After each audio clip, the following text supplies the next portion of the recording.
po. Good morning po. Ganda umaga natin, ah. Ayan, sige. Jonathan. Tatanong ko lang po yung madalas ko pong pag-ihi sa gabi tapos sumasakit po yung pantog ko. Tapos madilaw po yung minsan yung ihi ko po. Okay. Ilan taon ka na, Jonathan? 33 po. Okay. Parang wala siyang problema, no, June? No? Nangangiti. Anyway, una nating dapat i-considera sa edad mo yan kasi ay urinary tract infection. Okay? Hindi ko muna iisipin ng prostate problem, pero later on we can discuss that kasi yung edad niya, June. Hindi pa kasi siya 40 pataas o even 50 pataas. No, Pwede siya operahan. Pwede pa rin. Pwede pa rin. Hindi, pero doon muna tayo. Kasi bakit urinary tract infection, Jonathan? Kasi ang UTI, lalo na pag acute, ibig sabihin yung early onset, ang unang simptomas niyan maliban sa pagbabalisaw-saw, yung madalas pag-ihi. Okay? Hindi natin pwede siyang ikawalang bahala kasi kahit na urinary tract infection, ang pinakamatinding indikasyon niyan is lalo na pag may yung edad mong yan is hindi lang urinary tract infection kundi bato, no?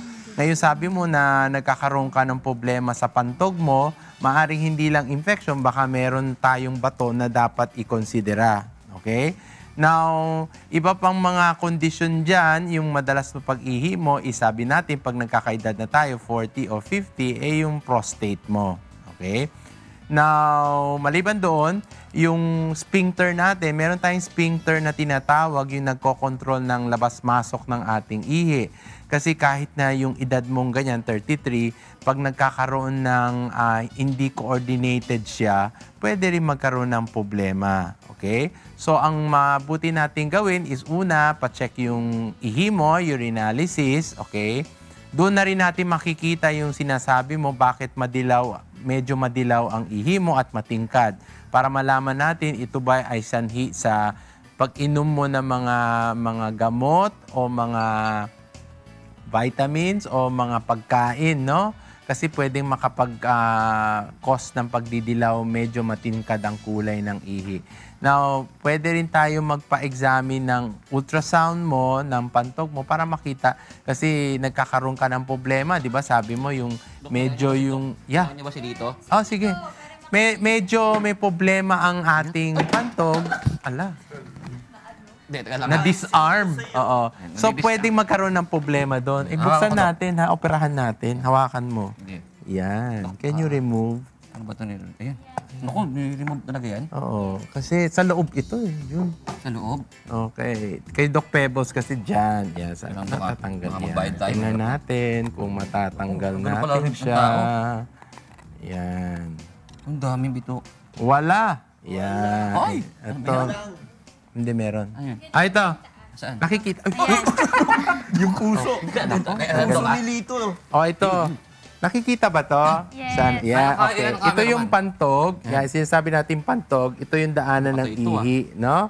Now, going up there, makikita natin yung, Jonathan, yung ureter tapos yung ating kidney. Yung sinasabi natin kanina, okay, pag nagkaroon ka na, kasi madalas ang pag-ihi mo, no? So, maaring sinasabi natin nagkaroon ng infection o yung prostate mo o yung sphincter natin. Now, ang mga pwede nating ipa-consulta pag-examine yung ultrasound para ma-check natin yung pantog niya. Doon rin kasi makikita natin kung maraming naiipon na ihi. Okay? Now, yung sphincter naman pwede nating gawin is pa-check yung urodynamic o uroflow, yung sinasabi. Yun yung flow, yung pressure ng pantog, tsaka yung urethra, yung pinakatubo. Para makita natin kung balanse siya. Kasi pag hindi nagbabalance, hindi nagko-coordinate, minsan, mas madalas ang paglabas ng ihi mo. Okay. Now, importante kasi, Jonathan, right? Na matukoy natin yung cause. Kasi, pag hindi matukoy, may infection niya, lagi ko sinasabi, ang infection pwedeng umakyat dito sa ureter at pumunta sa kidneys natin. Ha? Hindi pwede mangyari. Pwede sabihin mo, ay, bata pa ako, okay lang yan. Pwedeng... Maapektuhan pala yung part na yon. Yes, oo, pwedeng umakyat yan, magkakaroon ng reflux. Oo. Yun. So, Yan yun. Magpa-examine na kagad. Pagpa-examine ka, pa-check mo yung urinalysis mo, tapos pa-ultrasound ka ng prostate mo, at saka pantog mo na rin. Then yun, kung makita natin ang resulta, pwede tayo magpa-urodynamics. Okay? Bago tayo uminom ng any kind of medication. Hindi ko kaya i-assemble to kasi hindi ko alam mga parts ng body. Okay?